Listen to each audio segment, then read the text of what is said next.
Vamos a presentar ahora la actualidad y perspectivas del mercado de carnes, que va a estar a cargo del médico veterinario Jorge Torelli. Él es consejero del Consejo de Representantes del IPCBA por la industria y se va a referir, por supuesto, a las probabilidades del mercado internacional. Adelante entonces, Jorge Torelli, con esta presentación.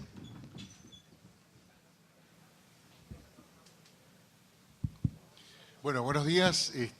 Vamos a seguir un poquito con esta jornada. Hay un pequeño cambio. Yo voy a tratar de hablar, el del medio, bien, de un contexto general de cómo está el tema de mercados, fundamentalmente. Luego va a seguir mi compañero Adrián Bifaretti, que se va específicamente de enfocar en el mercado interno. Yo solamente lo voy a sobrevolar porque es necesario tenerlo en cuenta. Bueno, ya arrancando y yendo directamente al grano,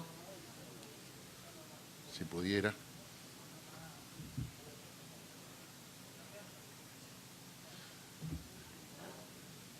Ahí vamos, se ve bastante feo.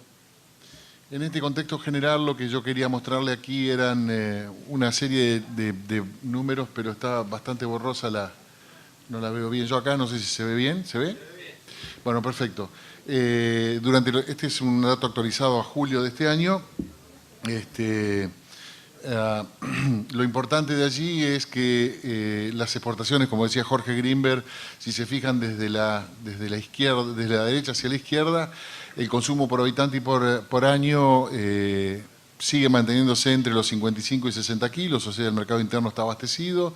Las exportaciones han aumentado un 61,9%, probablemente ahora se ralentice un poco porque la vaca que va fundamentalmente a China vaya a ir bajando.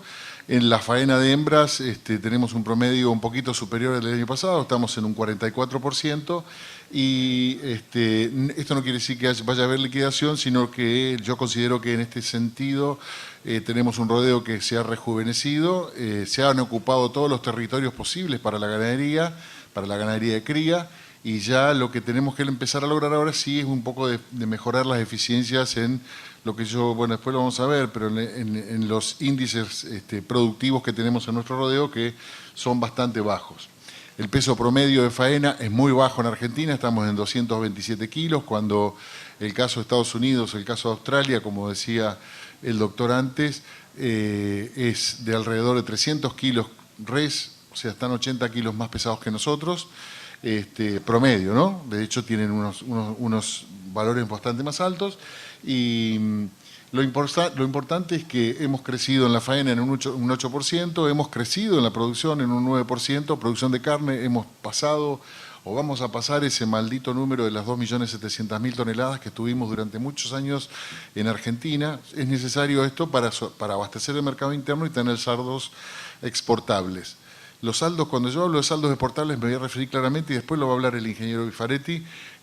No quiero en ningún momento decir que yo voy a producir para mercado interno o voy a producir para exportación. Van a ver después que yo voy a tratar de hablarles a ustedes de la integración de mercados. Dentro de la integración de mercados, uno de ellos es el mercado interno, que es el más importante de la ganadería argentina. Y abajo, bueno, quedó un poco desactualizado después de ayer, pero estaban los valores en pesos que fueron creciendo al ritmo de la inflación, y los valores en dólares, que se dio el proceso inverso, o sea, fuimos decreciendo en el precio en dólares por kilo producido, de los kilos de nuestros animales, fundamentalmente en novillo de exportación. La carne en novillo de exportación fue decreciendo, pero más o menos hablábamos de un 20%. Ahora, la verdad, no sabría qué decirles porque no sabemos dónde estamos parados todavía con el dólar. Probablemente esto sea un poco mayor.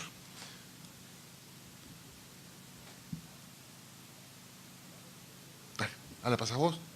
Hacemos así. Bueno, vamos a organizarnos.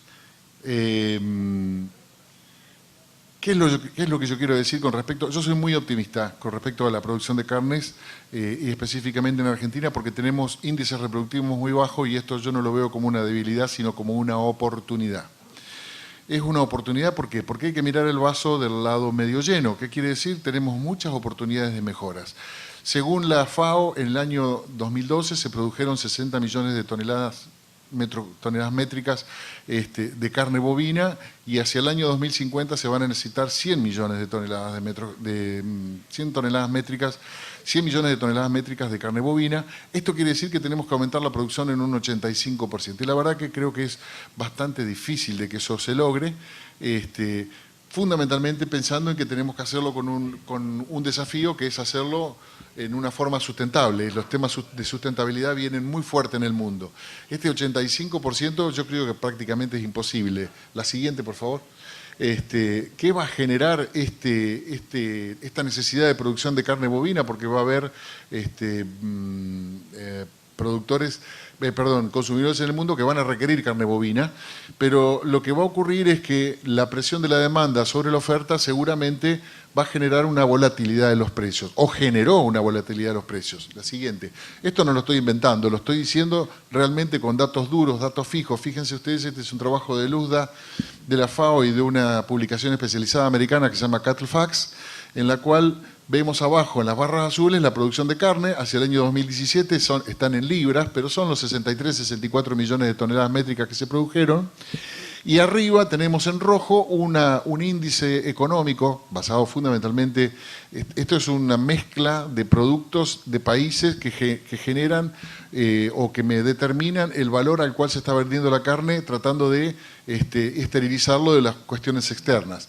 Si ustedes miran las dos líneas verdes y el gap que se produjo en 10 años nada más, del año 2007 al año 2017, el precio índice de la carne, del comercio de carne en el mundo creció un 45%. Quiere decir que la tensión en los precios de la carne bovina ya está en el mundo. Probablemente haya países que hayan disminuido los valores, como por ejemplo es el caso de la Unión Europea, pero por cuestiones muy particulares.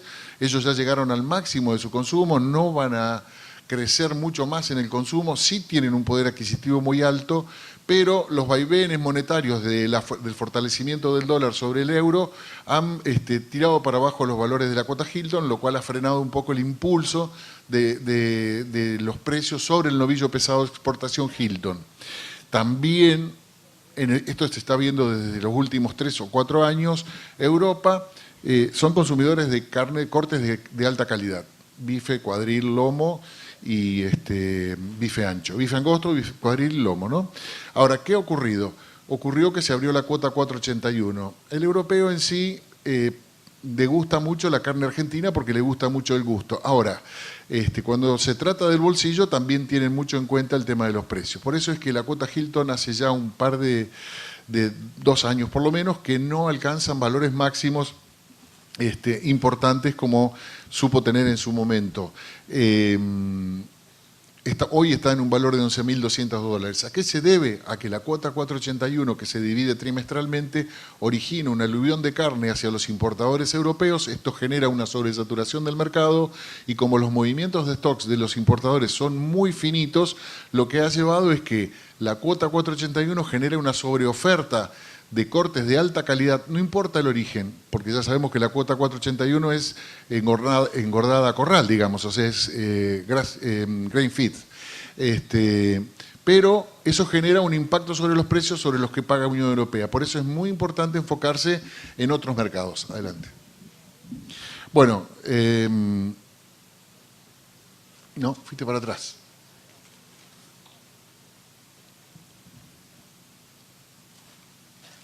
Bueno, ¿qué pasa con la Argentina? Adelante. Acá vamos a ver algunos numeritos actualizados a julio de este año. Si uno mira en la parte derecha, fundamentalmente, donde yo puse el fondo amarillo, fíjense, como decía Jorge Grimberg en la apertura, China en volumen, esto estamos hablando de peso producto, fue el responsable, creció un 102% la exportación a China y lo exportado de Argentina en los primeros 7 meses de este año, el 51,7% fue destinado a China, el 11,4% fue a Rusia. Esto es muy importante de nombrarlo. Yo vengo diciendo cuando Rusia importaba, era importante solamente en el 3% de las exportaciones argentinas. Sigue Chile, 9,8%, Alemania, Israel, Países Bajos. De hecho, si uno suma la Unión Europea, ocupa el segundo lugar, ¿no? Pero lo importante de China y Rusia, ¿por qué lo remarqué? Lo remarqué porque China es un país que es no tiene autosuficiencia en producción de carne bovina, Rusia tampoco. Tiene mejor poder adquisitivo que Rusia, pero ¿qué ocurrió? Cuando los rusos estuvieron por sus devaluaciones fuera del mercado, los chinos rápidamente tomaron nota y un producto como por ejemplo puede llegar a ser el garrón y el brazuelo, que era un producto que puede ir a ambos destinos, tenía un valor de $5.100 la tonelada cuando estaba Rusia jugando en el mercado internacional. Cuando Rusia sale por la devaluación del rublo y queda prácticamente en knockout en la lona, ¿qué pasó? Los chinos automáticamente bajaron de 5.200 a 4.100, 4.200 la tonelada de garrón y brazuelo. Ahora que Rusia está volviendo, los chinos están fortaleciendo nuevamente los mercados. La siguiente. Esto es lo mismo, ahí lo vemos, el 51.7% corresponde a China, el 11.4% en rojo para Rusia, es lo mismo pero graficado un poco más, de forma más importante. Chile es una opción muy importante para Argentina, el 9.8%, tenemos una gran competencia del lado de Paraguay y Brasil, fundamentalmente Paraguay, por el tipo de producto que ofrecen, es un producto de inferior calidad, pero los precios son más bajos y por lo tanto siempre impacta sobre el bolsillo del consumidor. De todas maneras, Argentina está muy presente allí en Chile. Alemania, luego Israel, y Países Bajos y otros países que son el 8,6%. La siguiente. Listo. Bueno, creo que mejoramos. Acá, si lo vemos en miles de dólares que ingresaron a Argentina, desde los países a los cuales exportamos, China representa el 39.9% de los dólares, de esos 1.067 millones de dólares que después lo vamos a ver.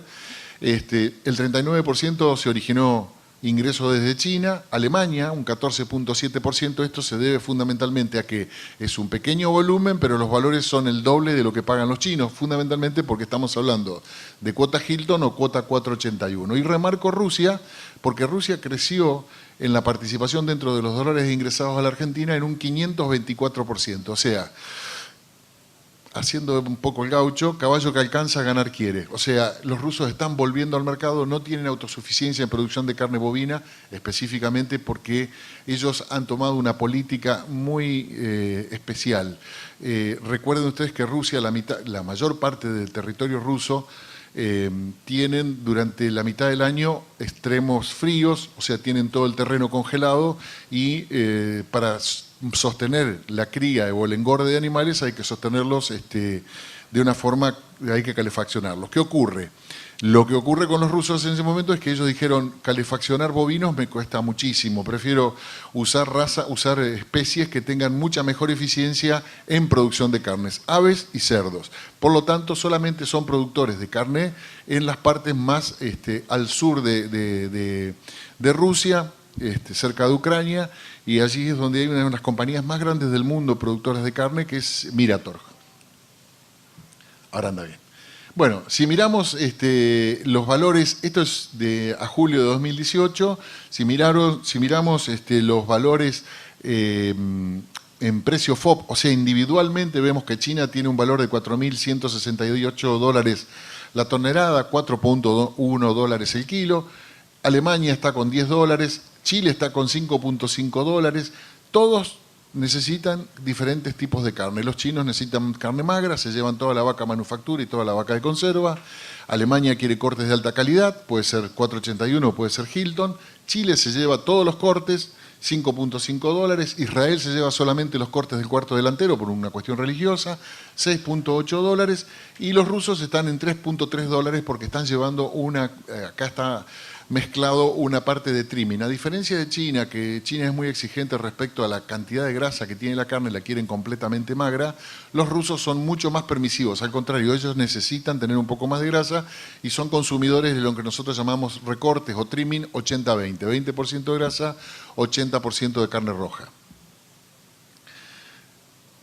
De hecho, que las exportaciones, a ser China el que comanda las exportaciones argentinas, o el destino de exportaciones argentinas, el congelado fue al 73.1% y el enfriado solamente el 25.8%. Congelado con hueso 1% y estamos esperando algunas novedades de China, fundamentalmente en la apertura, ya el protocolo está firmado, en la apertura de la exportación de carne con hueso a China. ¿Cómo venimos con las exportaciones? Bueno, durante el año 2018, esto es a julio, estamos en 275.000 toneladas equivalente res carcasa o 184.000 peso producto, con un ingreso, perdón, no era 1.067, 1.028 millones de dólares. Esto quiere decir que probablemente terminemos con alrededor de 440, 450.000 toneladas de equivalente res carcasa y con el mercado interno abastecido. Esto es muy importante porque cuando el mercado interno no percibe que no puede consumir carne, todo el mundo se pone nervioso, tanto los consumidores, y el mal humor fundamental es del gobierno, que empieza a por ahí empezar a buscar algunas salidas a esa situación. Este es el ritmo de exportaciones que venimos teniendo en este año. Fíjense que en el año 2018 venimos con un ritmo de exportaciones superior y casi llegando a los 40.000 toneladas mensuales, por eso es que vamos a sobrepasar las 440.000 toneladas. Recuerden que el mes de diciembre y parte del mes de noviembre son meses en los cuales disminuyen muchísimo los embarques porque ya no llegan a los destinos antes de las fiestas de fin de año, fundamentalmente Europa o, por ejemplo, el caso de Chile. ¿Qué hacemos con los mercados? Bueno, vamos a hablar un poquitito de los mercados. Los mercados antiguamente se dividían en dos tipos, mercado aftóxico y el circuito no aftóxico. Esto retuvo a Argentina entrampada dentro de un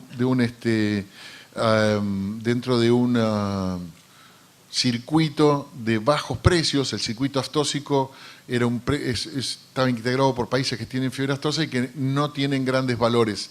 Pero eso está cambiando. De todas maneras, el circuito no aftóxico había dos políticas, una que es la de riesgo mínimo, que es la que adoptó la Unión Europea en el año 70 y pico, en la década del 70, que es enviarle carne a ellos con pH por debajo de 5.9, tiene que estar madurada, o sea, tiene que descender el pH de la carne, no tiene que tener ganglios y no tiene que haber hueso porque es reservorio de fiebre aftosa. Ya pasaron casi 50 años de esto y no hubo un solo, o sea que quiero decir con esto que este sistema que utilizan los europeos es bastante seguro porque no hubo un solo caso en Europa de fiebre aftosa, que los hubo, con virus que se originaron en virus de la presencia de Sudamérica. Por eso esto es muy importante. Todos los virus que ingresaron y desataron brotes o focos de fiebre aftosa en la Unión Europea, fundamentalmente fueron virus con ingreso desde Asia, fundamentalmente Turquía. Y después tenemos los países que utilizan el riesgo cero, pero que están mirando de otra forma el asunto. Los países de riesgo cero son los que compran exclusivamente de países libres de aftosa sin vacunación. Pero, como es el caso de Japón, como es el caso de Corea, como es el caso de Estados Unidos. De hecho, Estados Unidos ya está reviendo su política, está el protocolo muy avanzado. Estamos esperando hace un año de que la apertura del mercado americano muy probablemente se vaya a abrir en los próximos meses. Quizás algún día nos despertemos y nos encontremos con que el mercado está abierto. De todas maneras, hay un lobby muy fuerte de la NCBA, que sería la National Cattlemen Beef Association, que es los grupos de productores que tienen un lobby muy fuerte, específicamente en la administración de Trump, porque son los productores ganaderos que apoyaron muchísimo a Trump en la campaña presidencial y, por supuesto, determinaron que él ganara las elecciones. Pero yo creo que en algún momento se va a abrir. Japón está mirando ya de una forma diferente, está empezando a analizar y haciendo análisis de riesgo. De hecho, la primera gran noticia de Japón es que reconoció a la Argentina la regionalización. O sea, no nos toman como país, sino ya nos están tomando por regiones. Por eso es que al sur de la barrera estamos libres de exportar a Japón, ya se han hecho las primeras exportaciones. El problema es que tenemos todavía poca hacienda allí y pocas fábricas posibles de exportar a Japón. De todos modos, yo creo que eso se genera un círculo virtuoso y no va a pasar mucho tiempo antes de que esto comience a haber una inversión en ganadería del otro lado de la barrera y también una inversión más fuerte en lo que se refiere a fábricas.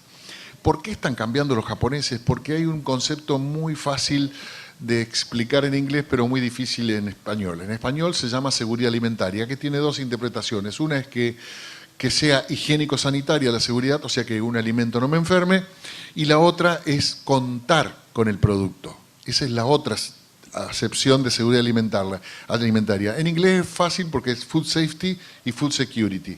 Los chinos lo llevan adelante. Acuérdense ustedes que 1.400 millones de chinos, el gobierno chino tiene que planificar a largo plazo, 15, 20 años adelante, porque imagínense ustedes una hambruna, no con la carne solamente, sino con todos los alimentos. Una hambruna en una población de 1.400 millones de habitantes. Un desastre.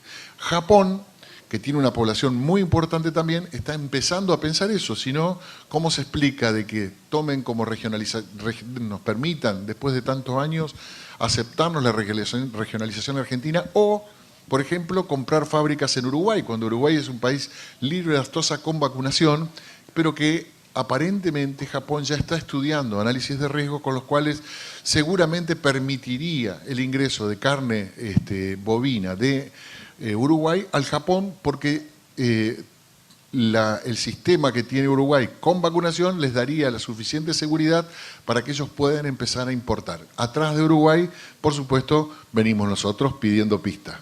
Pero vamos a dejarlo a los uruguayos que han hecho un trabajo mucho más serio, tienen identificación individual, es un país mucho más chico, pero que están muy fuertemente trabajando en el sentido de abrir los mercados de mayor valor. De hecho, Japón es uno de los mercados que más paga en el mundo. Avanzando un poquito, las expectativas, bueno, el Tratado de Libre Comercio, esto está medio verde, el Tratado de Libre Comercio Unión Europea-Mercosur está trancado. Unión Europea ofreció 100.000 toneladas con hueso, que serían más o menos unas 70.000 toneladas de peso producto, sin aranceles de introducción a la Unión Europea, lo cual tendría que ser repartido, al Mercosur, sí, tendría que ser repartido entre los distintos países del Mercosur. Brasil a la cabeza, Argentina en segundo lugar, Uruguay compitiendo con nosotros, y Paraguay, que está haciendo una fuerte política exportadora. De hecho, Paraguay está exportando lo mismo que nosotros, y están ganando muchísimos mercados.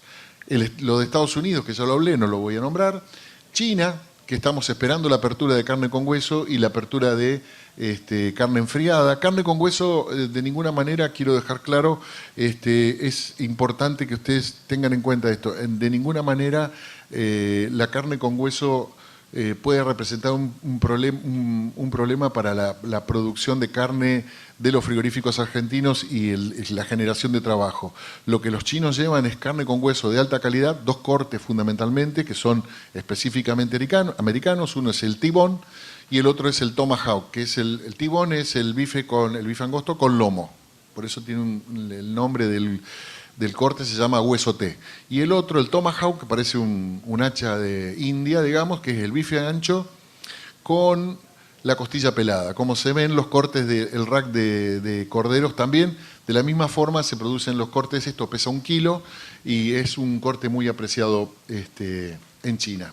Esperamos llegar. Y también compran huesos con carne. Compran el espinazo, compran el asado con hueso, el asado que nosotros no consumimos, olvídense, no quieren grasa, quieren un asado magro, llevan el asado con hueso y también llevan los huesos largos, el caracú, sin carne, o sea, directamente con muy poquita carne, pero para cocinar estas comidas que ellos producen, que es las de larga cocción y bajas temperaturas que ellos usan. Como expectativas, el Medio Oriente y Noráfrica representan muy buenas oportunidades de negocio, son nichos de mercado, pero uno si quiere colocar carne en Dubái, Kuwait o Arabia Saudita, puede colocar tranquilamente cortes del cuarto trasero, ya de bife, cuadril y lomo, por ejemplo, a los mismos valores que Hilton sin ningún tipo de inconvenientes. Hay que darle muchísima importancia. Corea, que sería un objetivo, estamos negociando con Corea. Corea tiene el mismo problema que tiene China y el mismo problema que tiene Japón. O sea, ellos son muy demandantes de alimentos y exportan productos manufacturados. De todas maneras, ellos importan muchísimos alimentos.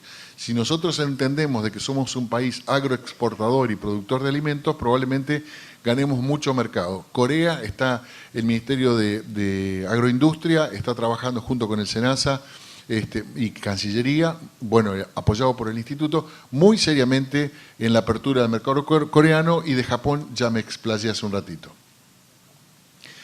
Yo ya estoy cerca y cuando hablamos de palabras claves, competitividad e integración. Vamos a la primera. La primera es competitividad. Bueno, con respecto a la competitividad, bueno, también cambió de ayer a hoy, cambió bastante la competitividad.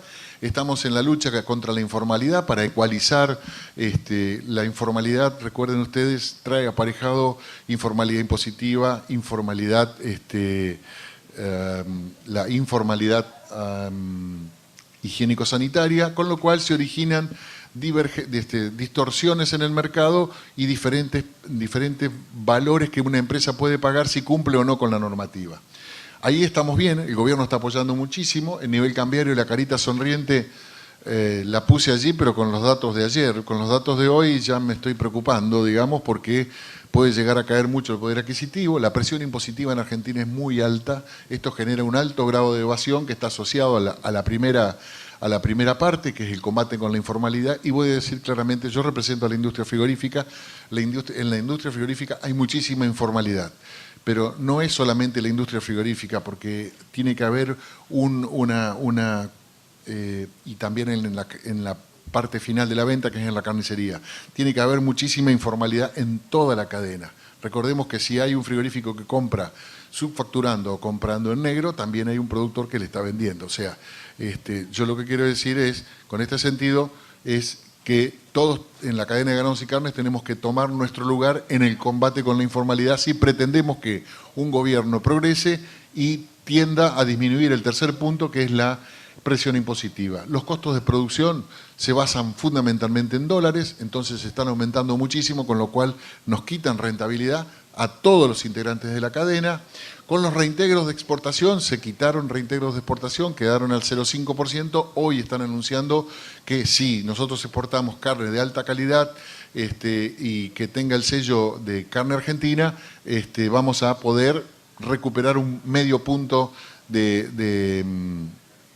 reintegros de exportación. Y bueno, con respecto a la apertura de mercados, es lo que yo decía, los TLC que son estamos trabajando muy fuertemente con eso. Integración, y voy a ir rápido porque estoy con 4 minutos.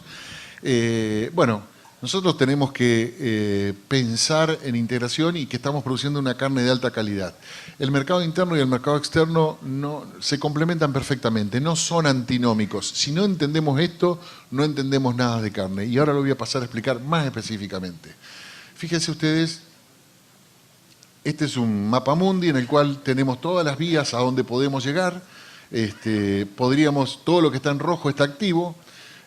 Cuando hablaba de costos internos, por ejemplo, traer un contenedor desde un frigorífico que esté cerca de Mendoza cuesta lo mismo, cuesta más o menos unos $1.500 colocarlo en el puerto de Buenos Aires. Lo mismo que cuesta llevarlo a Shanghái. ¿Entendieron?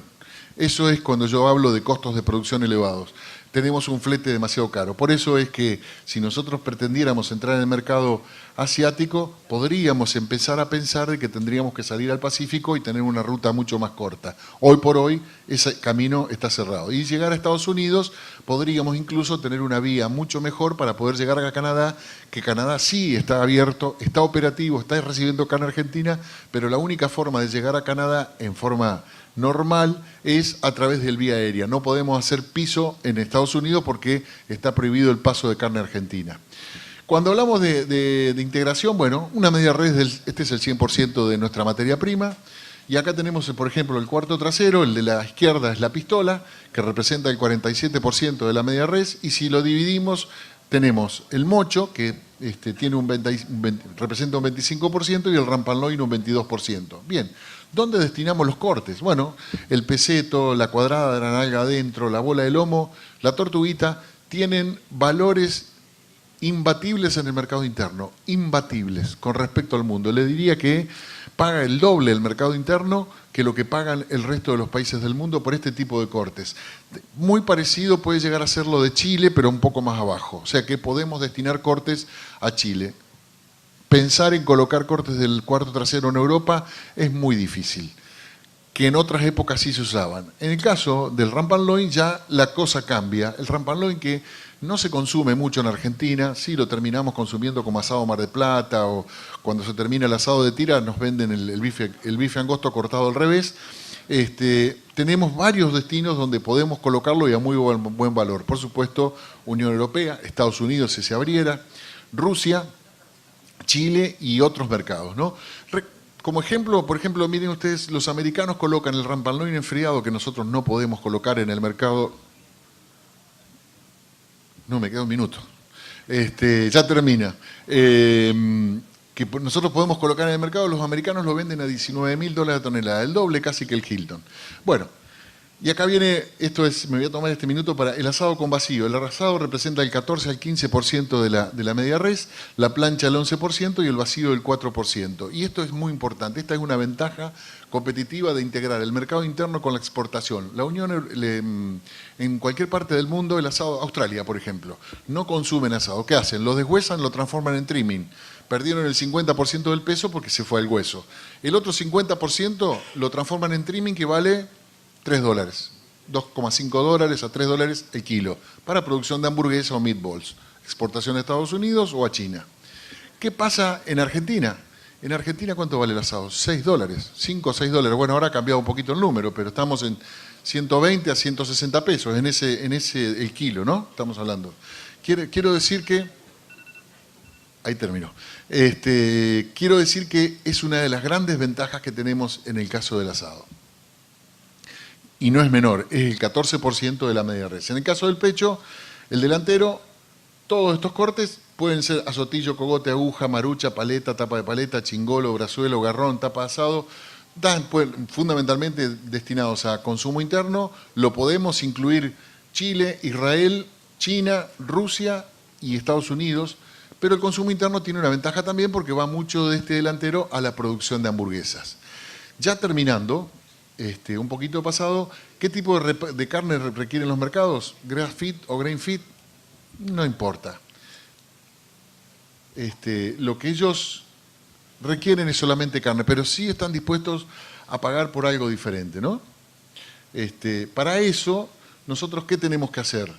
Tenemos que hacer un etiquetado diferencial, con mayor información al consumidor, que es el que termina pagando. Directa en la etiqueta, indirecta en el código de barras, a través de protocolos de calidad certificados, validados y auditados. Esto es muy importante porque si no lo informamos, nadie nos va a pagar más por nuestra carne.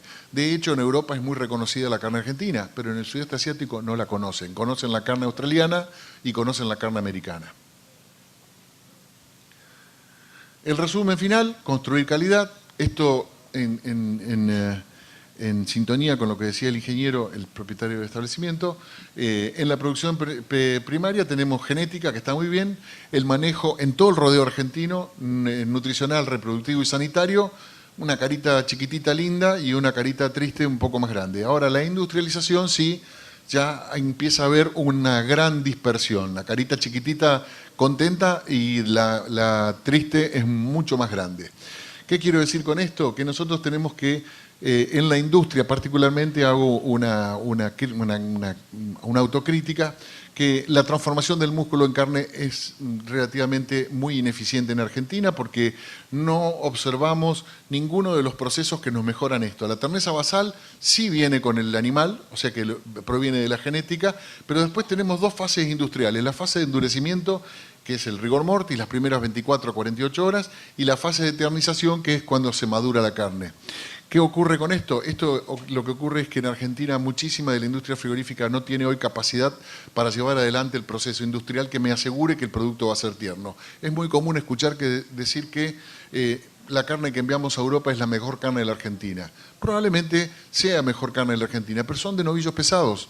Ese novillo pesado, faenado y madurado con las condiciones de la Unión Europea, se consume porque se produce la transformación del músculo en carne, la buena acción de las enzimas proteolíticas que actúan en el primer momento, tiernizando el corte. Se puede cortar con el tenedor, como dicen, pero si a ese novillo yo lo mando a un frigorífico de consumo que lo faena a la mañana y lo saca a la tarde con 18 grados centígrados sin haberlo madurado, es incomible, es un ladrillo. Entonces empezamos con el cuento de que el matambre es del lado izquierdo porque es el lugar que se echa el animal y toda la historia esa. Lo que falta es industrialización. El día que los industriales argentinos se den cuenta de que podemos hacer eso, vamos a empezar a apuntar a un animal más pesado, porque la única forma que tienen los frigoríficos que no cumplen con todas las normativas de enfriamiento y de control de proceso, ¿cuál es? Es la de faenar un animal muy joven, un bebé. ¿Qué quiero decir con esto? Animales que están sobre el peso mínimo de faena, que tienen un alto porcentaje de agua en su masa muscular y que tienen un bajo porcentaje de fibras conjuntivas, con lo cual, si no los sometemos a un proceso de maduración, no podemos hacer nada. Creo que todo pasa en que cada uno de los integrantes de la cadena entendamos esto y no nos veamos un enemigo como otro, porque la verdad que la cadena de ganados y carnes, el criador se queja del invernador, y el invernador se queja del criador y del matarífero, del frigorífico, y el matarífero y el frigorífico se quejan del invernador y se quejan del carnicero. Todos nos quejamos de todo, y lo importante es, les dejo aquí una frase de Henry Ford, que lo importante es, en ese camino estamos, esto es un trabajo para lograr eso, esta reunión de hoy aquí, reunirse es el comienzo, permanecer juntos es el progreso, y trabajar juntos es el éxito. Muchas gracias y disculpen si me excedí el tiempo. Muchísimas gracias, Jorge Torelli.